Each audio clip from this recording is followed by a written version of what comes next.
ભગવાન રણછોડરાયજીના ભક્તો માટે આનંદના સમાચાર આવ્યા છે। આગામી 2 દિવસ ડાકોરમાં વ્યવસ્થાના ભાગરૂપે નિજ મંદિરમાં પ્રવેશ કરી શકાશે। કોર્ટના આદેશ બાદ મંદિર ટ્રસ્ટ દ્વારા હાલ પ્રારંભિક તબક્કે વ્યવસ્થાના ભાગરૂપે 2 દિવસ નિજ મંદિરમાં પ્રવેશ શરૂ કરવામાં આવ્યો છે। જો કોઈ અવ્યવસ્થા નહીં સર્જાય તો બાદમાં કાયમી ધોરણે ભક્તજનો નિજ મંદિરમાં પ્રવેશ કરી ભગવાન રણછોડરાયજીના દર્શન કરી શકશે। હાલ 2 દિવસ દરમિયાન સેવક અને ટ્રસ્ટી પરિવારના સદસ્યો તેમજ કર્મચારીઓનો પરિવાર પણ પ્રવેશ કરી શકશે। આ સાથે મહત્વનું છે કે એક ભક્ત દ્વારા નિજ મંદિરમાં કેમ પ્રવેશ નહીં તે અંગે કોર્ટમાં અરજી કરાઈ હતી, જેની સુનાવણીમાં કોર્ટે નિજ મંદિરમાં પ્રવેશ માટે આદેશ કર્યો છે।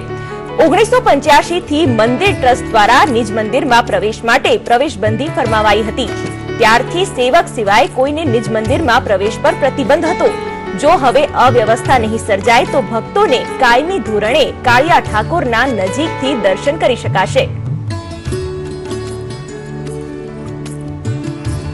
તો નિજ મંદિરમાં હવે ભક્તો પ્રવેશ કરી શકશે અને ડાકોરના દર્શન કરી શકશે। વ્યવસ્થાના ભાગરૂપે પ્રવેશ કરી શકાશે। 2 દિવસ માટે નિજ મંદિરમાં પ્રવેશ શરૂ કરાયો છે। તો આ અંગેના વધુ અપડેટ્સ આપી રહ્યા છે સંવાદદાતા જલ્પેશ। જલ્પેશ, જે રીતનો એક નિર્ણય લેવાયો છે 2 દિવસ નિજ મંદિરમાં પ્રવેશ માટે ભક્તોને છૂટ આપવામાં આવી છે, શું કહેશો તેના મુદ્દે?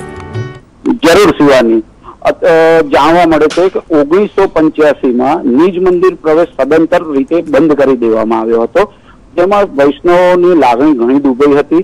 તેમાંના એક વૈષ્ણવ જેમનું નામ અવિનાશ કપ્તાન, જે બરોડાના નિવાસી છે, તેમને નામદાર કોર્ટને અરજી કરી હતી અને નામદાર કોર્ટમાં એમને કેસ કર્યો હતો કે નિજ મંદિર પ્રવેશ બંધ કેમ કરવામાં આવ્યો। તે બાબતમાં વધુ સુનાવણીમાં નામદાર કોર્ટે જણાવ્યું હતું કે ભાઈ નિજ મંદિર પ્રવેશ સદંતર જે બંધ કર્યો છે પણ એ ચાલુ કરવા માટે તદબીર હાથ ધરી હતી। ત્યાર પછી મંદિરને એ હુકમ આપવામાં આવ્યો અને મંદિરે આગળની કાર્યવાહીમાં કે નિજ મંદિરનો પ્રોટોકોલ જળવાય, કે મંદિરની અંદર નિજ મંદિરમાં કઈ રીતના વસ્ત્રો પહેરીને જવા, એ માટેના 12 મુદ્દા તૈયાર કરવામાં આવ્યા અને એ સેશન કોર્ટ નડિયાદમાં મૂકવામાં આવ્યા।